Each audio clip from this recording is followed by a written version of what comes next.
의류. 네. 네. 그 박사님께서는 양복을 얼마 만에 한 벌씩 사십니까? 저요 양복 네. 거의 잘 안 삽니다. 왜냐면 저는 방송국 가면 양복을 다 협찬해 주시잖아요. 네. 그러니까 양복 살 일이 사실 없죠. 그렇기도 하고 여유 자금 있으실 때 네. 나 양복 살 거니까 네. 그렇게 알아두라고 집에 말씀을 못 하시죠.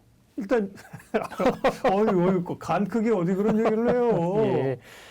그러니까 그만큼 네. 이제 남자들이 불쌍해요. 네. 저를 포함해서. 네. 그러니까 양복 한 벌 사기가 눈치가 되게 보입니다. 네. 그 남자들이 사실 어떻게 보면 바깥쪽에서 일하는 남자들은 물론 이제 자유복을 입는 회사도 많겠지만 네. 저희 같은 금융권이나 또 일을 하시는 분들은 양복이 이제 기본적인데 이 양복은 어떻게 보면 뭐라 그럴까요? 남성들에게는 전투복이거든요. 교복, 전투복. 예, 저는 교복보다는 전투복이라고 생각합니다. 전투복. 왜냐하면은 고객을 만나거나 뭐 일을 할 때 기본적인 자기의 어떤 이미지 메이킹을 할 수 있는 네. 유일한 방법이잖아요. 물론 뭐 헤어스타일이나 여러 가지 다른 것도 있겠지만 뭐 타이를 어떻게 매거나 어떤 뭐 양복을 어떻게 입거나에 따라서 사실 첫 인상을 주는 되게 중요한 인상일 수도 있고 예. 그 의류 관련해서 남자의 이제 그 남성복 특히 이제 양복이 굉장히 그 중요한 전투복인데 남자의 자존심. 네. 근데 결국 보면 그 우리가 그 남성복 매장을 가보면 이렇게 양복 사는 게 되게 힘들어요. 쉽지 않고. 근데 경기에 대한 지표를 저는 개인적으로 그 남자 양복을 제일 마지막 지표로 보거든요. 그게 뭐냐면 여성분들은 이렇게 뭐 경기 상관없이 잘 사시더라고요. 뭐 비싸든 싸든 뭐 명품 다 사 입으시고요. 뭐 막스 땡땡 이런 데 가보면 그 400만 원짜리 코트가 물건이 없더라고요. 백화점 가보면. 그러니까 뭐 경기 안 좋아도 여성분들은 사십니다. 그래서 상당히 좀 이제 그런 그 소비에 대한 생각도 좀 다른데요.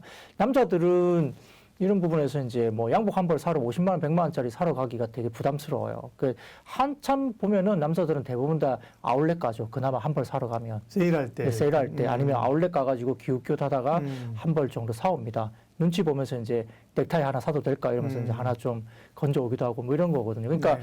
경기의 바닥에서 이렇게 그 남성복이 굉장히 뭐라 그럴까요? 이렇게 그 양복 매장이 박짝박짝한다. 이러면 경기가 엄청나게 좋은 겁니다.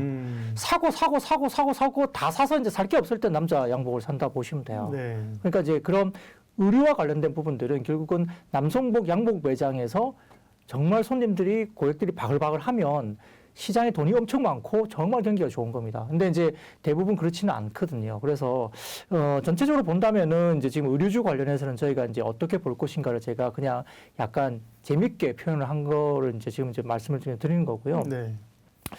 전반적으로 지금 의류 OEM 같은 경우는 지금 실적이 굉장히 최근에 보시면은 뭐 몇 종목이 되게 눈에 띄게 들어오실 겁니다. 영업무역 같은 경우. 그렇죠. 네. 예, 그래서 이제 최소한 의류 관련된 OEM 관련된 주식들은 지금 좀 눈여겨 보셔야 됩니다. 왜냐하면 경비에 대해서 결국 전제 조건은 코로나가 어느 정도 이제 하반기에 좋아지면서 이제 소비가 계속적으로 이어진다는 말이고요. 미국 시장 같은 경우도 지금 저축률이 엄청나기 때문에 저축만 한 4조, 5조 뭐 이상이 된다고 그래요. 그러니까 뭐 어마어마한 돈이 풀리면서 이게 뭐라 그럴까요? 이게 한 2, 3년 정도 쓸 돈들이 거의 다 모여 있다고 해요. 일반적으로 저축이 미국 시장에서도 평균적으로 잡고 있는 저축의 한 서너 배 정도가 지금 저축이 돼 있어서 돈들이 굉장히 많이 모여 있다고 합니다. 그래서 실질적으로 코로나 사태가 좀 어느 정도 이제 마무리가 되면 소비가 이어진다는 부분에서는 아직까지는 시장에서 인플레 때문에 걱정을 하지만은 소비가 안 돼서 이렇게 된다는 생각은 별로 안 하는 것 같아요. 아직까지도. 미국도 마찬가지고. 그래서 굉장히 그 소비는 기다리고 있는 소비는 굉장히 많다고 하는 건데요. 그 협상력 같은 경우는 결국은 업황입니다. 의류 같은 경우에는. 그래서 결국은 리스타킹, 그러니까 재고를 다시 채우는 것에 대해서 수요에서 결정이 되는데 지난해 같은 경우는 강한 그 전방 소비 때문에 전체적으로 재고 수준이 절대적으로 부족해서 단기간에 리스타킹 수요가 상당히 강하게 의류 쪽에서 발생을 했었습니다. 그래서 이제 생산 단가를 높게 받을 수 있는 우호적인 어떤 환경이 영업 환경이 됐었던 상황이고요. 그 올해 같은 경우는 업황이 좀 더 좋을 걸로 저는 봐요. 그래서 이제 업황 피크가 예상되고 있는데 의류 OEM 같은 경우는 그 수요 그러니까 결국 오더와 그다음에 공급 그러니까 생산으로 이루어진 사이클 산업인데 의류 판매는 당분간 상승 여력이 남아 있다고 제가 말씀드리고 있는 거고요. 재고는 이제 막 증가 추세로 돌아섰기 때문에 전체적으로 의류 판매와 재고 모두 양호하게 이제 올라오는 국면에서 추세적인 리스타킹이 되는 그런 구간이 지날 것으로 기대되기 때문에 의류 OEM이 상당히 좀 구간에서 우리가 알게 모르게 굉장히 좋은 주식으로 지금 아마 좀 두각을 나타낼 수 있다 이게 바라봅니다. 우리 판매 같은 경우는 작년 대비해서는 2000년 대비 YOY로 한 50% 정도 고성장을 했습니다. 그래서 여전히 그 구간은 끝나지 않은 구간으로 지금 판단하고 있는 상황이고요. 전체적으로 지금 의류 재고도 최근에 성장세 전환했지만 여전히 이제 2019년 대비해서도 재고가 상당히 낮기 때문에 재고에 대한 부분들의 욕구가 훨씬 더 많아지죠. 뭐 일반 의류 말고 다른 소비재 같은 경우도 미국 같은 경우는 월마트나 가보면 매대에 물건이 별로 없다고 그러더라고요. 그래서 사기가 되게 힘들고 그다음에 심지어는 어떤 게 있냐면 그 우리가 차량에 들어가는 그 용액제 같은 거 있잖아요. 뭐 차량 첨가제, 엔진 네, 첨가제 네, 이런 것들도 지금 매대에 없대요. 구하기가 되게 힘들다고 하더라고요. 그것도 오더를 해놔도 잘 안 들어오고 있다고 할 정도로 상당히 좀 물건이 없다는 부분인데요. 그래서 재고가 계속해서 줄어 들어오다가 판매 개선이 이루어지면서 재고에 대한 수요가 상당히 많아질 수밖에 없기 때문에 재고 확대 흐름은 당분간 된다는 거고요. 협상력은 이제 업황을 그대로 반영하고 있는데 그러면은 최근에 이제 그 의류 같은 경우는 가장 중요한 게 물론 다른 업종도 되게 중요한 하나의 핵심 키워드는 이겁니다.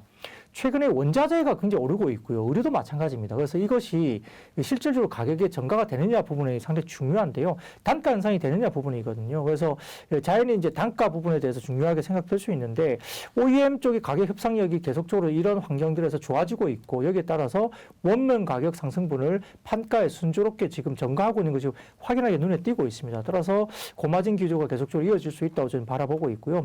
추가적으로 지금 그 원달러 환율 같은 경우도 강달러 환경이 아직까지도 좀 조성되고 있기 때문에 원달러 관련된 여기에 대해서 수혜주로도 의류 OEM은 충분히 가능한 상황입니다. 그래서 지금 4분기 같은 경우에도 실적이 되게 좀 어떻게 될 것인가 궁금할 것 같은데 특히 OEM 같은 경우는 베트남 시장 이런 데 되게 생산 라인이 있기 때문에 중요하거든요. 여기에 네. 따라서 아마 지금 그 물류를 선적하는 항구와 지역에 따라서 상황이 좀 다소 다르게 이야기되고 있는데요. 전체적으로 지금 한세시력 같은 경우는 물류 문제 때문에 4분기에 기대했던 그 이업 물량을 기대만큼 소화하지 못한 걸로 이야기가 되고 있어서 한세실업의 움직임이 그래서 조금 더딘 것 같고요.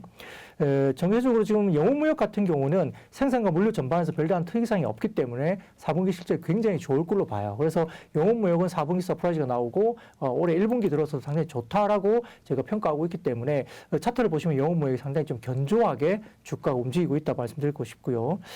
그다음에 이제 한세실업 같은 경우도 지금 본다면은 그 시장 기대치에 부합해서 전체적으로 지금 갈 수는 있겠지만 어쨌든 4분기는 다소 좀 기대에 못 미친다 이렇게 바라볼 수 있겠고 그래서 이제 전체적으로 원재료 매입 관련된 부분에서 이제 OPM 마진율이 이 영업무역은 굉장히 견조, 한세실업은 다소 좀 아쉬운 듯한 느낌이 들 것 같습니다.